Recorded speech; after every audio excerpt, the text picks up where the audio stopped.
What is the worst side effect of prednisone? If you ask that to 100 different prednisone patients, you might get 100 different answers. That's because there are over 150 different side effects of prednisone, and everyone's experience with prednisone is different. In addition, prednisone is mimicking our body's naturally occurring hormone called cortisol, and cortisol can affect up to two-thirds of genes.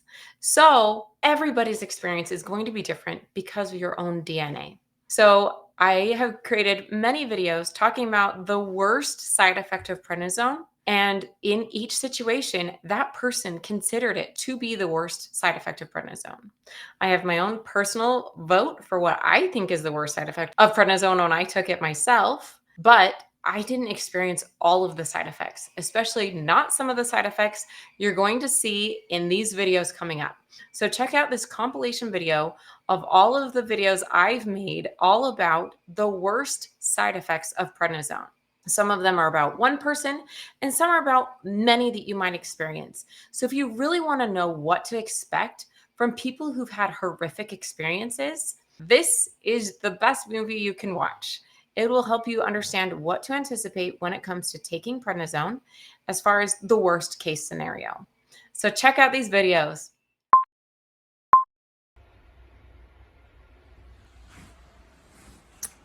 Are you struggling to sleep well on prednisone? Well, I don't blame you, because prednisone definitely causes insomnia. Hi, I'm Dr. Megan, your prednisone pharmacist, and right now I'm having flashbacks to when I took prednisone and I got such terrible insomnia. The reason I'm awake right now at the wee hours of the morning is because I have a toddler who is not letting me sleep, sick tonight, and so here I am to talk about prednisone causing insomnia. First of all, you might be wondering, does prednisone cause insomnia? And the answer is definitely yes. Is insomnia even a side effect of prednisone? Well, what's crazy is if you look at the package insert, that little patient leaflet they print out at the pharmacy, it doesn't say insomnia on it. But next, it's insane. Like, why is that so insane? Because they did a study of people's tweets about drugs, and they counted every single time somebody mentioned prednisone or prednisolone in a Twitter post. And they found that people commented the most about which side effect? First, insomnia, and second, weight gain from prednisone. People are talking about it all the time, but it's somehow not listed in the package insert. Isn't that wild? What can I do about it, right? So yes, prednisone insomnia is real, but there isn't a lot of great data about it. I have to explain, when does it go away? Well, to answer that, how it causes insomnia first. But let me share with you what we do know about it. And then I can explain more about the timing and how to make it go away. So prednisone, we're taking it as an anti-inflammatory drug, and it's mimicking a naturally occurring hormone in our body called cortisol. Cortisol is amazing, and it keeps us alive during emergencies like famines or war. It's a stress hormone. And if we were in a famine or in a war, we wouldn't want to fall asleep in a stressful time. So cortisol keeps us awake. So it makes sense evolutionarily why our bodies would do this. And how does it keep us awake? There's 3 ways they've proposed in the scientific literature. First, behavior changes through modification of the hypothalamic pituitary adrenal axis, or the HPA axis, the cortisol system. Cortisol, I already covered, that was the first one. That's why we want to stay awake. We don't want to die even though we're so hungry. It's keeping our species alive. So that's the first one. Second, changes in your natural sleep-wake cycle. Normally, cortisol is secreted early in the morning and then it falls off throughout the day. And by the time you fall asleep, it's nearly gone. And at that time, melatonin goes up and then it falls off throughout the night.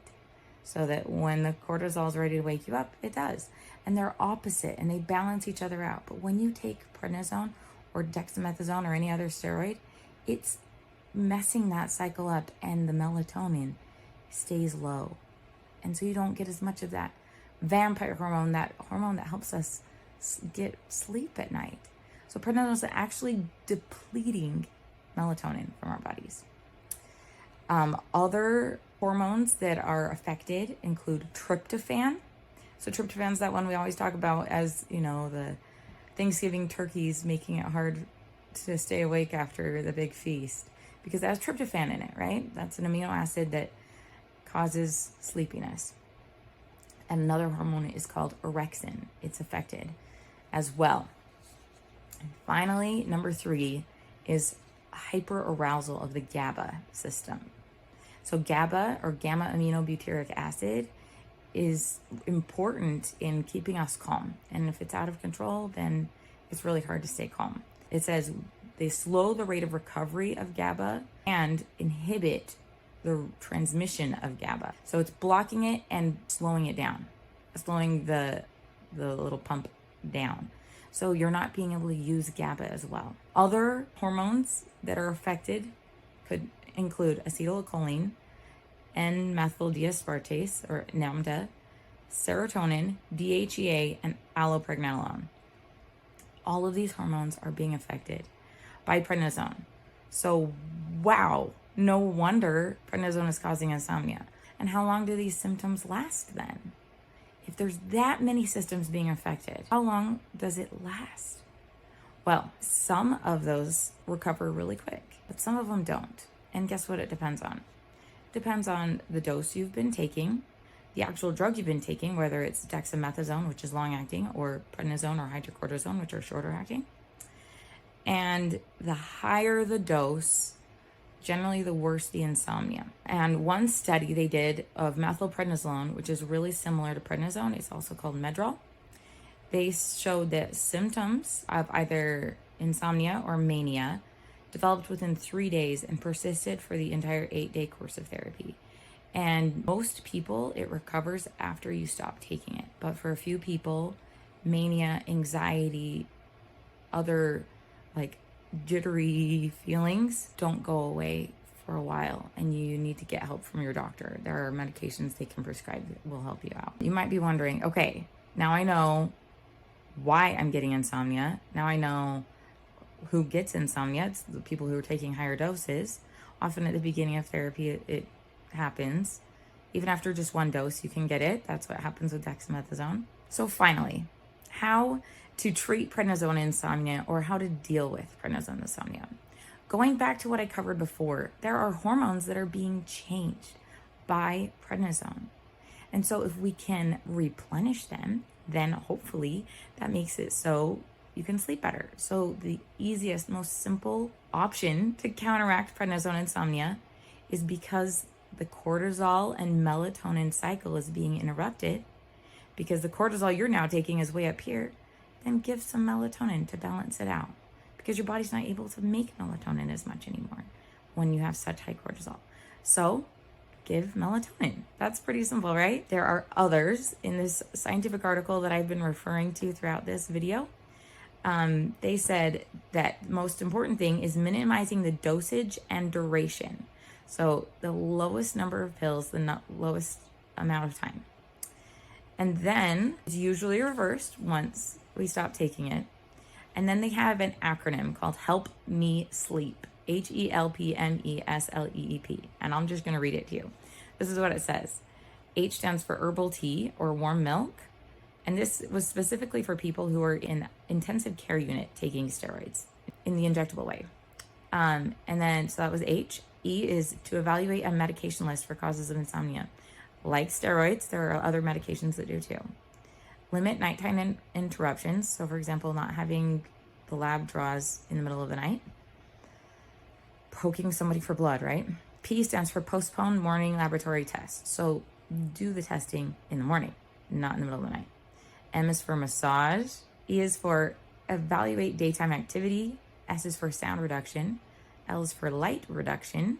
E is for environment changes. The other E is for easy listening or white sound. And P is for pain relief.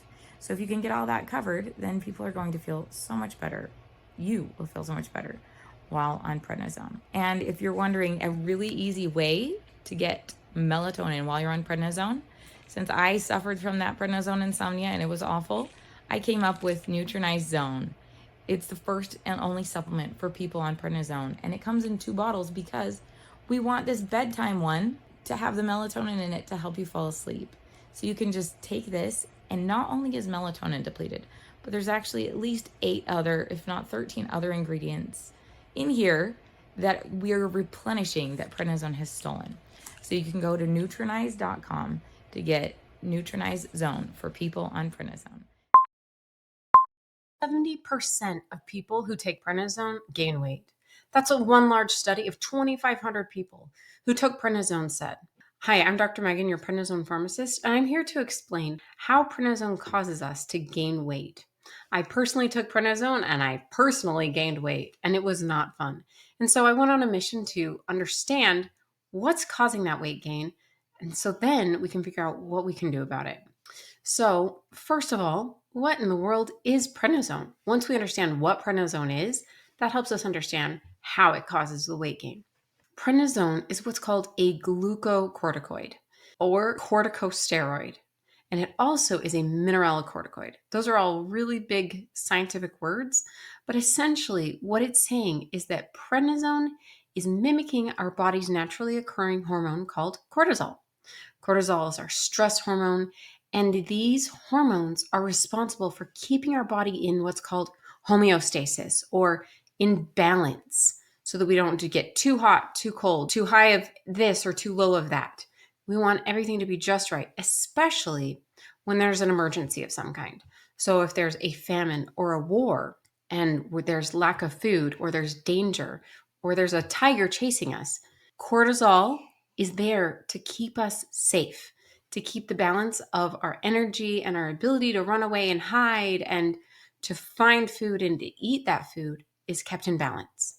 So now that we understand that prednisone exists because it's mimicking cortisol, and cortisol exists because Mother Nature wants us to keep us in balance, that helps us understand when we take prednisone, we are taking a hormone like our body's naturally occurring hormone, but in a way higher amount. So naturally, your body releases about 2.5 milligrams equivalent of cortisol, equivalent of prednisone dose. Most people take much more than 2.5 milligrams of prednisone. So if we're taking 20 milligrams or 200 milligrams, that's incredibly rare. That's why we're gaining weight, because we're taking what naturally happens to save a life and we're 10 times or 100 times causing our body to change. And so now that we know that's what it's doing, first I'll just answer some frequently asked questions about prednisone weight gain. So first of all, how much weight gain? And one study showed that the average person gained 4 to 8% of their body weight. And these were people who were using relatively low dose of prednisone, between 5 to 10 milligrams a day. And so they gained, after 1 year, if they were a 120-pound person before, they gained somewhere between 5 and 10 pounds after a year of treatment at that lower dose. But the higher the dose, the higher the chance for the weight gain. So if you were like me and you started out at 60 milligrams, it's more likely you're going to gain weight. And the higher the dose over time means more chance for your body to accumulate weight. So when do you gain weight?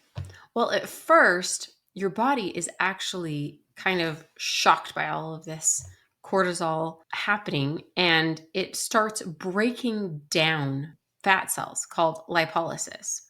It's not breaking down fat cells where you want it, though. It's probably breaking down fat cells in the periphery, like your arms and your legs and your lymphatic system. It's breaking those down, and then, so that first few weeks, you might actually be losing weight. Then after about 3 weeks or more, sometimes it's not until 3 months of treatment, depends on your dose, that's when you'll see the weight gain. So that fat that was broken down in your arms or your legs is redistributed. That means it's moved, taken from there and moved to your face, causing moon face, to the back of your neck and shoulder area called a buffalo hump. And the worst, well, I can't decide which is worse, moon face or the big fat belly. For me, it looked like I was pregnant again. And in men who have to look pregnant suddenly, nobody wants to go from a normal figure to suddenly fat here and fat here. One person described it as looking like an egg on toothpicks, because the middle area is gaining weight and the outside area is losing weight. So it's not only losing fat, but it's also doing a process called gluconeogenesis. Your body is turning protein in your muscles and proteins that are in your blood, turning those into glucose. So I mentioned that prednisone is called a glucocorticoid. Gluco meaning glucose. That was one of the first things that the scientists discovered about prednisone and cortisol and all of these steroids, is that they change glucose metabolism. And so it's taking protein and turning it into glucose. Why in the world would your body do that? Well, if you are fasting, like some people do a keto diet or something, it's stopping your body from using the carbohydrates that are floating around because you don't have any left over. And it's taking from either fats like ketones, or it's taking from muscle proteins and turning that into sugar, glucose. And the reason it's doing that is because if you are being chased by a tiger, or you're in a famine, there's no food available, or you're in a war and you need to run for your life, what do you need to do all that? You need energy, and you need it quickly available. And so your body is taking all of these difficult to use storage things like fat and protein and turning it into glucose so that you can use it quickly to run away and hide, to do what you need to do to survive. This is cortisol is all about survival. And so the problem is when you're taking prednisone, you're not actually running away and hiding, right? Instead, you're taking it for your disease, your condition, your inflammation. Whatever purpose that you're taking prednisone for is not likely to survive a famine. And so you're left over with high blood sugar floating around in your system. That high blood sugar can eventually lead to diabetes, or your body takes that high blood sugar and converts it into something called glycogen, which is available in your liver so that you can release it quickly to have more sugar. But your body doesn't know what to do with all this excess sugar. So some of it's converted to glycogen and some of it's converted back into fat, but it's moved to the wrong places, to our face and our bellies. Because there's so much spillover of sugar, your kidneys start peeing out sugar into your urine, which can be a sign of diabetes. It actually is the definition of diabetes, is when your urine has sugar in it. This is affecting our insulin, a hormone that regulates the use of sugar, glucose, in our body. And so you're getting insulin changes, such as high insulin. When you have high insulin and you're not using up the sugar properly, that can give you hunger cravings. So now we have too much floating around, but we're also hungry, like getting these hunger cravings. And because cortisol is secreted when we're having an emergency, most likely you don't have the chance to sit down and prepare a really helpful meal and have lots of ingredients to, stew that food for a long time and get all the nutrition out of it. Mother Nature thinks this person just has to survive. This person just needs to get out of this emergency. So I'm going to tell those craving signals, just eat what you can and eat it fast because we're probably going to have to run again, right? So it's telling you to crave easily digestible, fast acting foods, like what you'd get in Oreos, right? Simple sugars, fat, salt, all the good, delicious things that your body is craving to get you through this emergency situation. And those are the worst things to make you gain weight too. Having all that high sugar and nutritionally poor quality food that doesn't have all of the nutrients you need to sustain life. That's not high in the protein that your body's breaking down and turning into sugar, right? We need to be eating protein. It's not high in, one more thing is your kidney is not only peeing out sugar, but your kidney is holding on to sodium. Sodium is also salt. You can think of it as like table salt. That's sodium chloride. And so your kidneys are holding onto sodium. When you have more sodium than its opposite, potassium, because your kidneys are telling your body, because it's holding onto sodium, it's telling your body to pee out the extra potassium. They have to have the right balance. And so you're getting rid of potassium. Well, high sodium is associated with bloating. So you're now retaining water, and having that high sodium and extra fluid is causing water weight gain. And the water weight gain is making it harder for your heart to beat, having good blood pressure. So now, not only do you have high blood sugar, now you have high blood pressure too, which in an emergency makes perfect sense because you want your body to be able to pump hard enough to be able to run away, right? Like Mother Nature's not doing this just to make us feel miserable and have big round moon faces and big fat bellies. Mother Nature's doing this because she wants us to survive. But we're hijacking her ability to save us to take a prescription drug that's mimicking it and is causing all of these complications, these side effects. So now your heart is beating harder than it had to before. Your blood pressure is higher. So that means you're also getting potential heart disease complications like arrhythmias, your heart beating out of sync or too fast or things like that, because it's having to work so much harder to do what it used to be able to do without as much effort. And the hormone responsible for telling your kidneys to hold on to the sodium and get rid of the potassium and change your blood pressure, that's called aldosterone. And that's the mineralocorticoid part of prednisone. There are other hormones that are affected. I already mentioned insulin, cortisol, aldosterone. There's also one called leptin. Leptin is the hormone your body releases when you're full.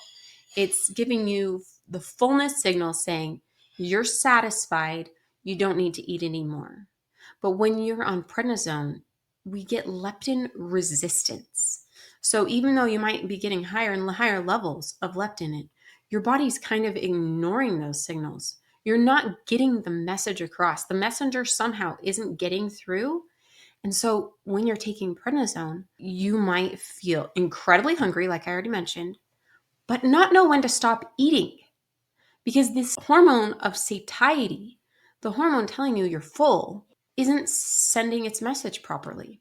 And so that's leading to fat storage as well. Another way that prednisone is causing weight gain goes back to the muscle changes. So I mentioned that prednisone is stealing from the muscles and turning that into sugar, right? The protein is becoming sugar. What else is happening is your bone is losing its mass as well. So we're losing muscle mass and we're losing bone mass.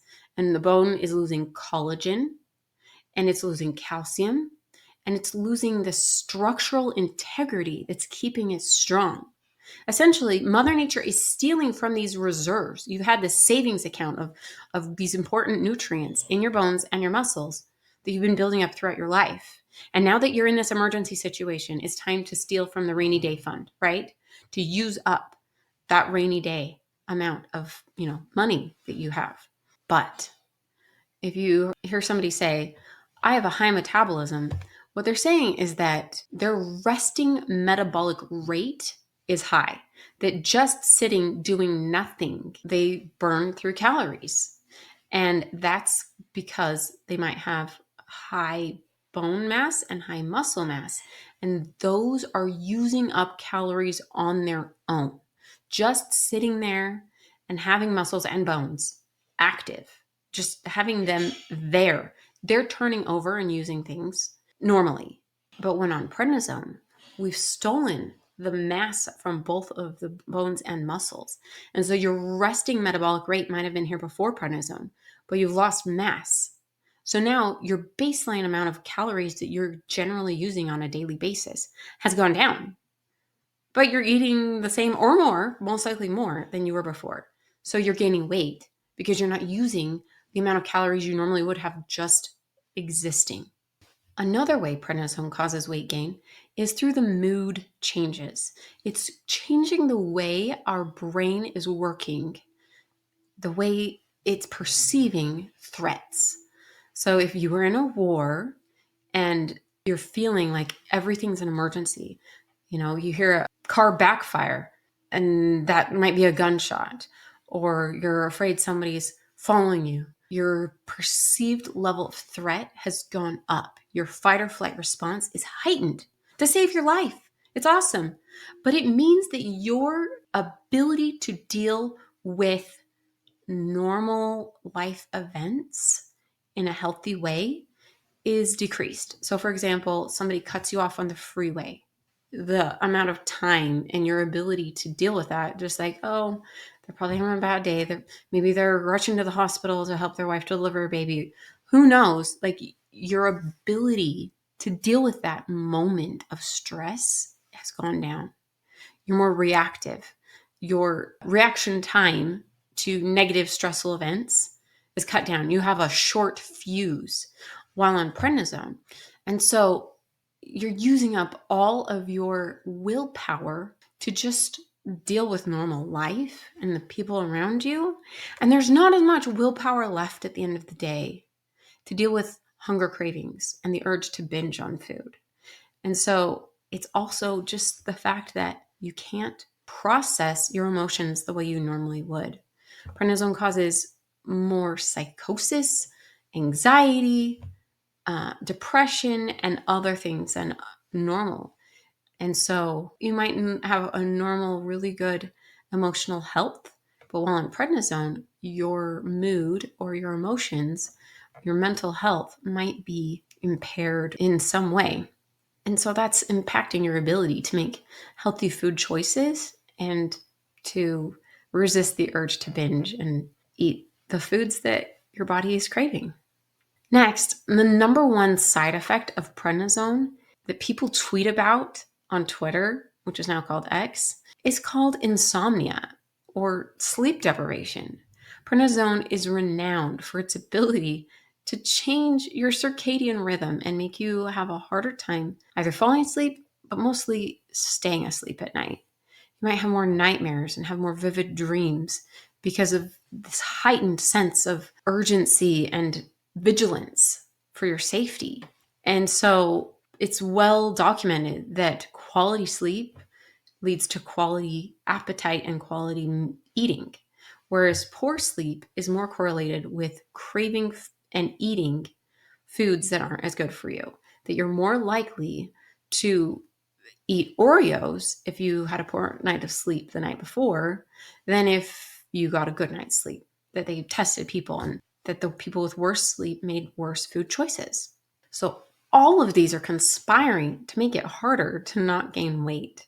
That prednisone is working in so many different ways from head to toe, affecting your ability to cope with temptation and at a microbiological level is actually moving your normal, healthy, balanced muscle and bone body into conserving fat and moving that fat, redistributing it to your face and your belly. And so it's not your fault that you're gaining weight while on prednisone. Most people do. But if you're wondering if there's anything you can do about it, I have good news. You're not doomed.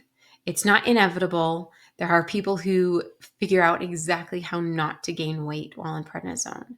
And I've documented the top 7 mistakes people make while on prednisone in my free downloadable Prednisone Checklist.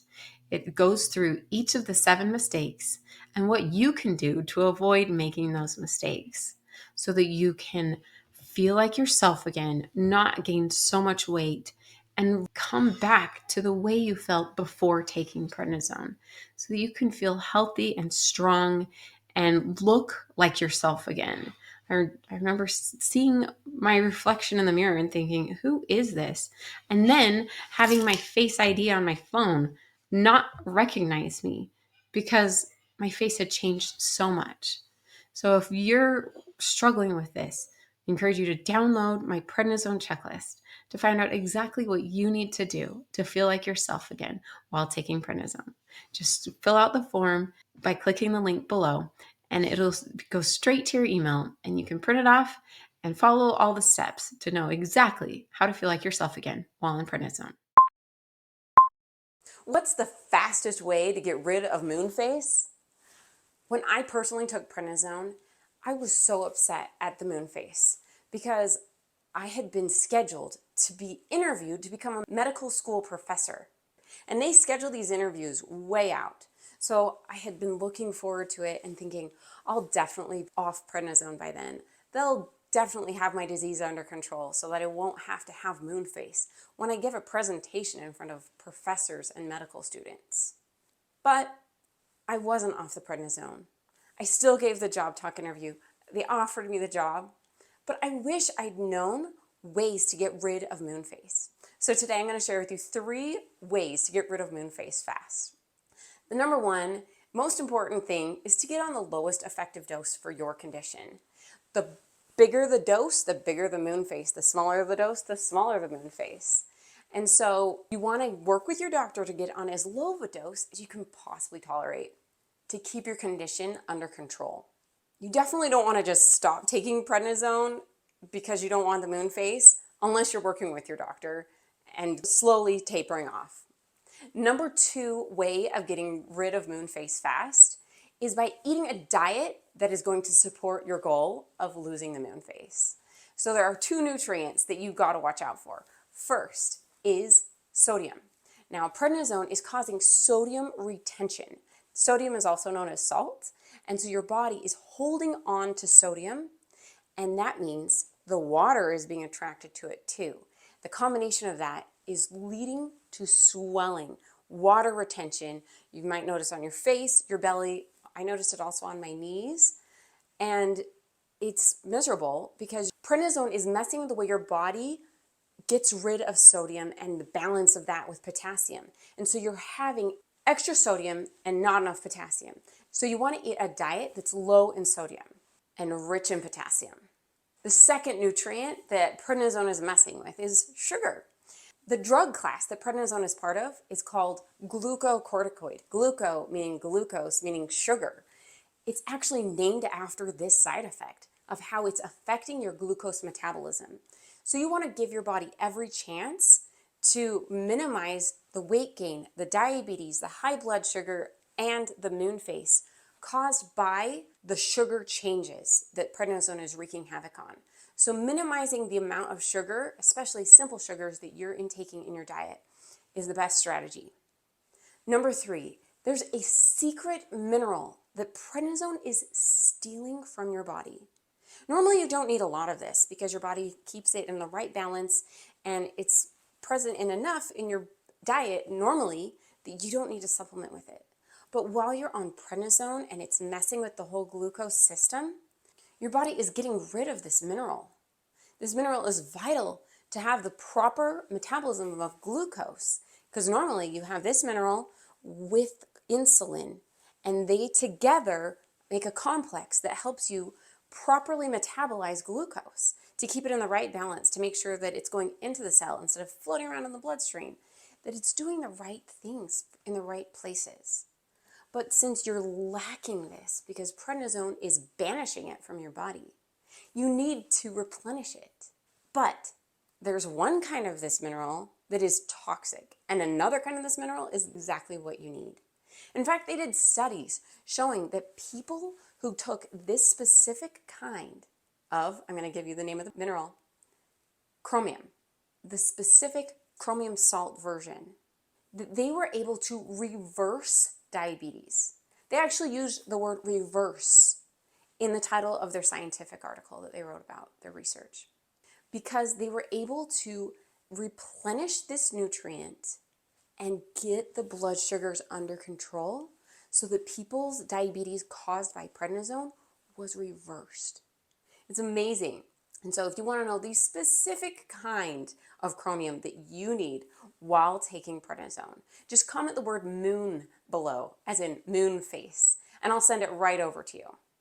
If you want to know the best source of this kind of chromium while taking prednisone, just click the link below and you can get it for yourself so that you can feel like yourself again while taking prednisone. So you don't have to suffer with all of these horrible side effects. You can reverse them, feel like yourself again, and like me, be able to do the things you have to do, apply for a medical school position, and be given the job of your dreams. Just click the link below and you can find out exactly where to get it.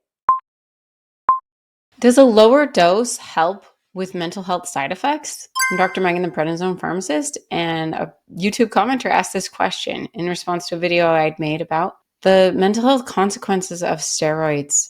Using prednisone can lead to mood changes, and so does decreasing the dose help?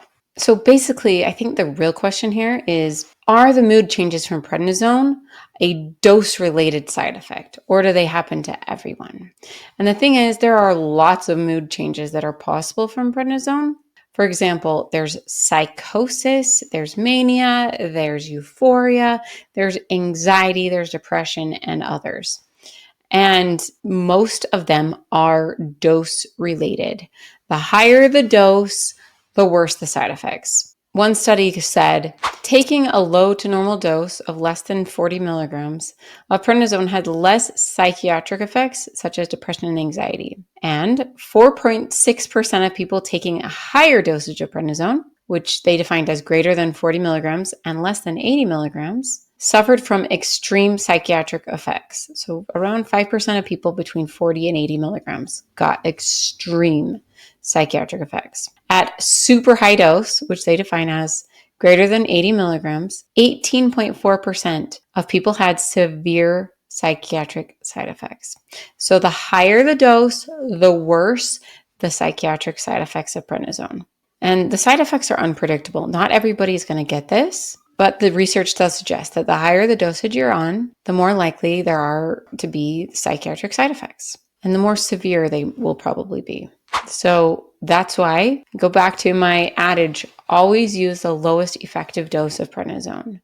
There's no net benefit, as one neurologist said, of taking more than is absolutely needed. If you can get the benefit you need at 20 milligrams, there's no reason to be taking 25 milligrams.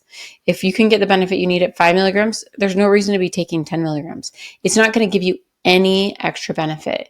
If you're getting the effectiveness you need, every milligram above that effective dose for you and your condition is harmful and can lead to not just worse mental health outcomes, but also worse complications for your heart, whether it's any form of heart disease from stroke to heart attack to arrhythmias, to your bones, such as bone breaking, osteoporosis, to your diabetes risk, and so many other complications. So always, always get to the lowest effective dose of prednisone that you can possibly tolerate for your condition under the guidance of your doctor. And if you're wondering if you're making a mistake with prednisone, I created a quiz. What's your number one prednisone mistake? And you can just go through it, answer the questions, and figure out what type of side effect mistake you're making when it comes to prednisone. And then I have my tips of how you can overcome that mistake. So just click the link below to take my quiz. What's your number one prednisone mistake? Prednisone can cause bone loss even if you can't feel it happening. Let me explain how this happens and what you can do to stay safe. Hi, I'm Dr. Megan, your Prednisone Pharmacist, and I'm here to explain how prednisone causes bone loss. So first of all, what is prednisone? And then once you know what prednisone is, that explains how the prednisone can cause the bone loss. Prednisone is a medication that was invented to mimic our body's naturally occurring hormone called cortisol. And cortisol is our stress hormone that helps us survive when there's horrible things happening, like a famine or a plague or a war or a tiger chasing us. It is designed to help us get through a very short-term horrible situation so that hopefully we can survive. But it's doing that by cutting off your long-term priorities. Cortisol turns off your reproductive system. When there's a famine or a war, there are less babies born because there's so much stress, so much cortisol, making women less fertile. And that's just one of the long-term things that cortisol is turning off. Another long-term thing that we're hijacking for the purposes of helping with inflammation or helping counteract an autoimmune disease, or helping with asthma, things like that. Another one of the things long term that cortisol is cutting off in priority is your bone health. And so cortisol just wants you to get through. So it's giving you the energy to get away. And the way it's doing this is by stealing from your bones, your muscles, your liver. It's stealing the nutrition that you've been storing up. Think of your bones and your muscles like a savings account, that you have this bank account that you've been depositing over your lifetime, all of these important minerals and vitamins and fat and energy. You've been saving it up for this rainy day. And when you have this famine or this war, that's your rainy day. And so you're spending it. You're stealing all of these things from your long-term savings just to survive today. So the bone is the place where a lot of those things have been saved. And so you're losing bone, you're losing muscle, you're redistributing fat. So you can see this on people who take prednisone with the big round moon face and the big fat belly like Santa Claus. And some people describe it as looking like a watermelon with toothpick arms and legs because of the loss of muscle that is so dramatic and the redistribution of all of that to the middle area of the body. So prednisone is stealing specific things from the bones. First, it's stealing calcium. And this is incredibly well documented through many, many studies that prednisone steals calcium from the bones. And it's also stealing other nutrients like magnesium, potassium, collagen, and changing the balance of them, which is leading to bone loss or thinning of the bones. As this progresses over time, this can lead to bone breaks or fractures.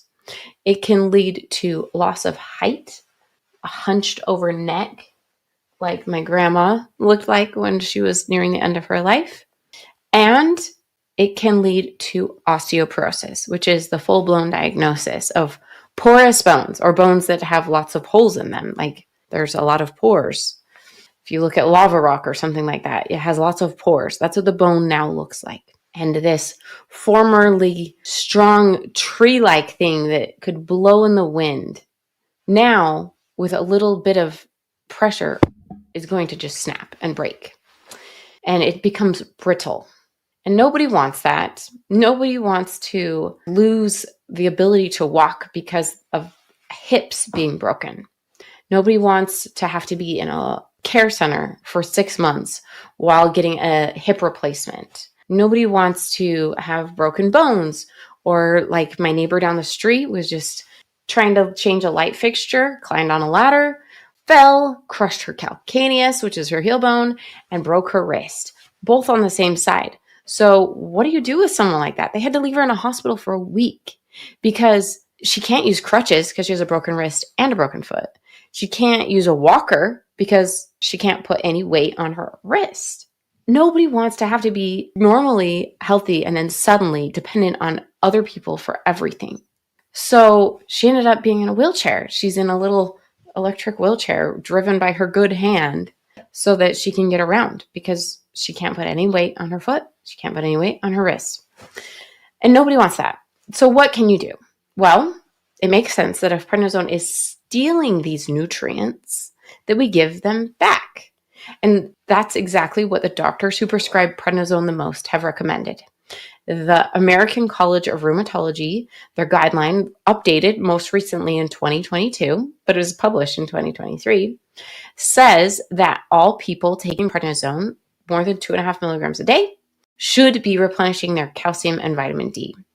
And they used to give numbers for precisely how much, but now they want you to look at the recommendations from the government for calcium for your age and your health situation.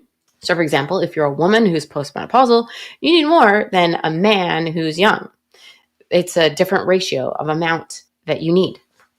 The other thing they changed was the amount of vitamin D you need. They used to prescribe 800 international units per day per person. But that is not reflective of the amount of vitamin D in your body. they actually now recommend that you test the levels of vitamin D using a blood test for the 25 hydroxyvitamin D levels and work with your doctor to get into the normal range for you. So that might mean loading up a lot of vitamin D at the beginning and then maintaining the amount of vitamin D over time. And then they also recommend lifestyle modifications. These include not drinking alcohol because alcohol can worsen bone loss, quitting smoking. Again, smoking can worsen bone loss. Trying to stay in a healthy weight. Now, this doesn't mean everyone should lose weight. It actually means some people need to gain weight. So if a woman is lower weight, she's at a higher risk for osteoporosis.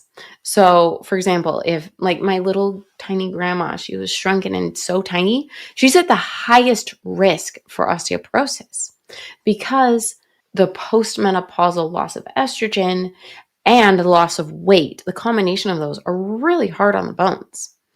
And so everybody should get to a healthy weight. So if you're underweight, try to gain strong muscles and bones. If you're overweight, try to get back to a normal weight, which is really hard to do while you're on prednisone, and I totally get it. But everybody getting to a healthy weight is a good strategy for preventing further prednisone-induced bone loss. And then the final thing they recommend is weight-bearing exercise, something that is putting impact on your bones. Things like walking, dancing, pickleball, whatever it is, where you are doing things that make your bones have little teeny tiny places where they have to get repaired. Because when it's getting repaired, it's coming back stronger. That's exactly why people go and do weightlifting, because it tears the muscles just a tiny bit enough that it comes back straight. That same thing being at least maintained, stopping the loss of bone caused by the prednisone, and hopefully doing things that increase the bone mass. We don't want to go from 0 to a marathon. We want to do it carefully and with intention, and consulting exercise scientist, a physical therapist, or your doctor, but doing things regularly. I heard from someone just this week who said, "Oh, I didn't think I could exercise while I wasn't taking prednisone. I thought it was too dangerous." And actually, my doctor did tell me that as well, because the reason I was taking prednisone was I could have bled to death if I'd gotten in a bike accident or something. If I'd had any brain bleeds, I could have died immediately. So it's important to exercise, but keep it as moderate exercise. Because I never wanted to have to deal with the osteoporosis that my grandmothers both have. And I wanted to make sure that I was counteracting every single side effect if I ever had to take prednisone again. I invented a supplement that fulfills the guideline that the doctors in the American College of Rheumatology recommend. It includes the calcium and vitamin D and other nutrients that you need to prevent bone loss, like vitamin K2 and K7, that helps direct the calcium to the bones instead of depositing it in your arteries and hardening them, increasing your risk for heart disease. It also includes magnesium, which is really important to keep in the right balance with the calcium to strengthen the bones. And so that's called Nutrinize Zone. It includes the nutrients stolen by prednisone, plus others to help you feel like yourself again. I included herbs, vitamins, minerals, all the things that you need. One-stop shop, just 2 bottles, 2 capsules in the morning, 2 capsules at bedtime, so that you can feel like yourself again while taking prednisone or while recovering from prednisone. Can prednisone cause eye side effects? Yes. Prednisone can cause at least 9 types of side effects that affect your eyes. I'm Dr. Megan, your prednisone pharmacist, and I personally experienced some of these when I had to take prednisone for 9 months. And I'm going to go through all 9 of them, from the most legitimate and common side effects to those that are more conjecture and possibilities associated with prednisone use. So the number 1 most damaging and legitimate side effect of prednisone on your eyes is called cataracts. It's blurry vision and low light difficulty seeing. And normally cataracts happen only in old people, but this specific type of cataract, eye doctors can see, and it's called a posterior subcapsular cataract. And this is permanent damage. There is nothing you can do aside from having cataract surgery, removing the lens and replacing it with a new one. Luckily, it is reversible in that way. But aside from that, the damage is progressive, and only when you stop taking it does the damage stop progressing, but it does not go away on its own. How many people get cataracts? Well, in one study, 39% of patients with rheumatoid arthritis got cataracts after 1 year of treatment. I think that was probably a really kind of the highest level. I don't think really 4 out of 10 people taking prednisone get cataracts. Another study of 230 people with lupus, only 6 of them got cataracts. While it's more likely to happen at doses of 10 milligrams and above, even a dose of less than 5 milligrams per day can cause cataracts. And when I did the research for this, I compiled information from drug information resources like the well-respected medical references and drug information references that doctors and pharmacists use. And I looked at patient surveys and patient support groups for gathering all of the information I could, because there's actually no perfect resource when it comes to prednisone. The information out there is not complete. And so I had to gather all I could to try to give you the best picture. And so that first side effect came from 5 of those sources. This second side effect is also potentially irreversible, and it is called glaucoma. And glaucoma is the final end product of something that I'm going to lump in with it called ocular hypertension. So this is when you have high pressure inside your eyeball. That high pressure, just imagine like a water balloon getting more and more pressure from being filled up with fluid. And then what does a water balloon do when it has too much fluid? It explodes, right? Well, I don't think your eyeball is going to explode, but it can cause damage. And so one person wrote me, and this is what he said. Prednisone Warrior Jim. He said, I started taking 80 milligrams of prednisone a day for GCA and polymyalgia in August of 2022. My prednisone end date was February of 2024. So that's a year and a half of treatment. I developed ocular hypertension in one eye and have lost a lot of vision from damage to the optic nerve. So he has 2 questions. Will prednisone-induced ocular hypertension return to normal ocular pressure levels after prednisone has been discontinued? And question 2, how long will it take for the ocular pressure to return to normal or near normal levels after prednisone has been discontinued? So unfortunately for Jim, this damage to the optic nerve isn't going to go away. The damage to his vision isn't going to go away, but the pressure can go away. So stopping treatment with prednisone or other glucocorticoid leads to reversal of the high pressures after 2 weeks. And then the pressure appears to normalize at that point. If it's not the case for you, then definitely talk to your eye doctor. But generally, yes, it does go away once you stop taking it, and it's usually about 2 weeks. To answer your 2 questions, Jim. The thing about ocular hypertension is that you cannot feel it happening. So you can have painless increase in pressure and it doesn't notify you in any way until your vision is lost. You don't know it's there. And even the vision loss can be hard to detect as well. It can be hard to know that you aren't seeing things because you can't see things you can't see, right? And the important thing about ocular hypertension is it can happen from any type of steroid, whether it is the eye drop kind or the pill that most people take or an IV or an intramuscular injection in your rear end or cream. Any of them can cause an increase in the eye pressures. And so this is something for everybody taking any form of corticosteroid to worry about. The next one is very rare, but 3 sources support it. It is called central serous chorioretinopathy. Try saying that 10 times fast. A prednisone warrior named Dave, he shared his story with me.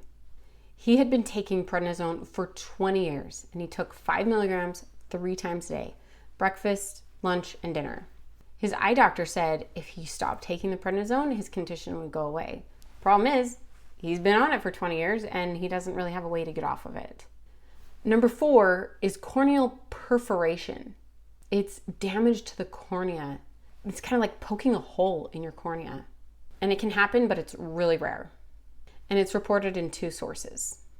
Number 5 is eyelid swelling. I personally experienced this where just one eyelid would just get swollen. I just wake up and suddenly one eyelid was really swollen. The fancy medical term for this is blepharitis. And it wasn't that I had an infection. It was just full of fluid. Only one medical source shows this, but I know I'm not alone because people post this in support groups all the time. Number 6 is blurry vision. And this is reversible, but it can be really scary because it can be a symptom of cataracts and other eye damage. And so if you're having sudden blurry vision like I did, it's possible nothing to worry about, but it also could be something to worry about. And so this is one you definitely want to make an appointment with an eye doctor to make sure it's not something else. Number 7 is dry eyes. Now, I don't actually have any sources for this aside from support groups. And so I'm wondering if this is actually a symptom of somebody's disease or a side effect from another medication they're taking. But people have reported prednisone causing dry eyes. And these last 2 side effects are more conjecture based on other side effects happening that we know definitely happen and the consequences of those side effects on your eyes. So people often take prednisone as an immunosuppressant to turn down the immune system's overreactive response that's leading to an autoimmune condition. That's the reason I personally took it. And therefore, prednisone is affecting the immune system. So theoretically, these effects could increase your risk for eye infections because you don't have as much of a robust immune response when it comes to your eyeballs. So potentially you have an increased risk for viral infections, for herpes infections, and basically any kind of infection in general, from sepsis to eye infections. But there's just not a lot of research showing this because it's not that common. And finally, number 9 possible eye side effect is diabetic retinopathy. Now, prednisone is a glucocorticoid, meaning it affects the glucose blood sugar system in your body. When glucose gets too high, that leads to diabetes. And diabetes leads to tons of complications like diabetic retinopathy. And this is when there is a problem in the retina of your eye. Often people who have diabetes end up going blind because of the damage to the little teeny tiny blood vessels in your eyeball. And that damage is permanent. And so it's a possible side effect, but it's not really mentioned in the scientific literature. It's more like they mention diabetes, and so you kind of just infer, oh, they have diabetes. Now all of these complications are possible. So there you have it, the 9 possible eye-related side effects from prednisone. So what can you do about it? Well, I've mentioned several times, you should make an appointment and be seen by an eye doctor at least every year, if not every 6 months, and whenever you're worrying about vision changes that you're experiencing. If you're older or you have a risk for high pressures in your eyeballs, definitely take precautions. There are eye drops you can be taking, and making an appointment with your doctor is definitely the best choice. But it's not just your eyes that prednisone can affect. That's literally one of the many parts of your body that can be affected by prednisone. If you're wanting to know tips like the ones I've just shared about how to manage eye side effects, about these other many side effects that prednisone can have on your body, I created the Prednisone Checklist. It has all the things you need to be checking out with your doctor or on your own to make sure you're staying healthy while on prednisone, to minimize the side effects and counteract them so that you can feel like yourself again while taking prednisone. Just click the link below to download it now. Bone death from prednisone? Is that real? Can that actually happen? And if so, is it going to happen to me? These are questions you probably didn't think of until you heard of potential bone death from prednisone. And it makes sense. I was actually personally terrified of it when I had to take prednisone for 9 months. And I even actually went so far as to go to an orthopedic doctor and have my hips checked because I was really terrified that it had already happened to me after that long of taking prednisone. So let me give you the details on who could possibly get it and what to look out for. So this video was inspired by a young woman who emailed me, and I'll give you the highlights of her question. She's a woman in her 20s who recently completed a high-dose course of prednisone. She was taking 60 milligrams every day for 2 weeks, tapering over the next 2 weeks for a total of around 1,000 milligrams over a 1-month period. 3 weeks after her last dose of prednisone, she's now experiencing hip pain in her left hip and her buttock area, with an occasional pain in her left knee. Her questions are these symptoms 100% indicative of AVN, which is the acronym for avascular necrosis? Can AVN develop this quickly after stopping prednisone? And is this dosage and duration enough to cause AVN, especially for someone taking prednisone for the first time? So if you're taking prednisone, is this new hip pain you're feeling actually because the bone is dying? It's usually on the hip bone, the long bone of your leg, the very top of it where it inserts into your hip, the very tip top of it is where it usually starts to die, where it inserts into your hip, and that is where the death usually happens. What's happening is that the blood flow in the bone is being cut off, leading to the death of bone tissue. And it's most common in weight-bearing bones like the long femur and the knees and shoulders. According to a study published in 1989 in the journal Radiology, AVN often starts silently, without any symptoms at all, as the reduced blood flow slowly triggers the damage. Symptoms like pain and stiffness often appear later as the damage progresses and bone collapse begins.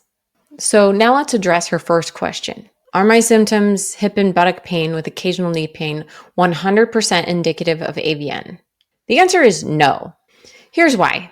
Pain in the hip and buttock area could be caused by many things, including muscle strain, bursitis, or even referred pain from the lower back. If you have a spine that is maladjusted and like curves, that can put strain on one hip compared to the other, which then leads to more strain on that knee. The second reason is AVN pain is typically described as deep, aching, and persistent, especially when putting weight on the joint. It could also be knee pain that's referred up to the hip, or a separate issue altogether. So while pain in the areas you mentioned could be indicative of AVN, imaging is the only way to confirm the diagnosis. A study in radiographics said that MRI is the most sensitive tool for diagnosing avascular necrosis, even before symptoms appear. An X-ray usually isn't sensitive enough to see this kind of change. So your second question, can it happen this quickly after taking prednisone? So let's talk about the timeline of AVN development. According to research published in the Annals of Rheumatological Disease, symptoms of AVN usually appear months to years after steroid treatment. While early blood flow changes can happen during steroid use, the damage usually progresses slowly, often without immediate symptoms. This means it's unlikely, though not impossible, for AVN symptoms to appear just 3 weeks after your last dose of 1 month's course of prednisone. But if you want to know for sure, the only way to know is with an MRI. Your third question is 1,000 milligram total enough to cause AVN? So basically, is the dosage and the duration of prednisone enough? So the Annals of Internal Medicine said that high cumulative doses over 2,000 milligram prednisone equivalent are strongly associated with AVN. Your total dose of 1,000 milligrams is considered moderate to high but it's not as high as those seen in cases of organ transplants or severe autoimmune diseases. The duration matters. In the Journal of Medicine, it said the risk increases with long-term steroid use, typically over several months. A single 4-week course like yours carries a lower risk. While your dosage and duration of prednisone are significant, the overall risk for AVN from a single short course of prednisone is pretty low. Other factors like genetics or pre-existing bone health can also influence the risk. So what should you do now if you're experiencing this kind of pain? First, see your doctor like I did. Seeing an orthopedic specialist is the best kind of doctor to see. They can assess your symptoms, order MRIs, and get the answers you need to confirm or rule out AVN. Second, don't panic. Hip and buttock and knee pain is really common, especially as you get older. It could be something else altogether causing your pain. Third, monitor your symptoms. It's really helpful for the doctor if you can say what is making it feel worse and if there's anything that makes it feel better, because that can help figure out what the actual source of the problem is. Fourth, stay active, but be cautious. Maybe while you're having this pain, avoid things that have lots of impact, but swimming, biking, things like that are probably safe unless your doctor says otherwise. So here are the key takeaways. A single short course of prednisone probably isn't enough to cause AVN, but it could. The symptoms usually occur after months to years, not usually immediately.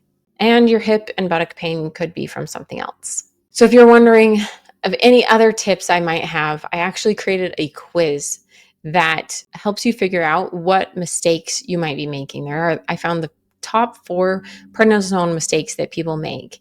And so you can take this 2-minute quiz and find out exactly what potential mistakes you might be making in your prednisone treatment so that you can prevent consequences like AVN from happening. So just click the link below to take this 2-minute quiz now and find out what your number 1 prednisone mistake is. Signing off as Dr. Megan, your prednisone pharmacist.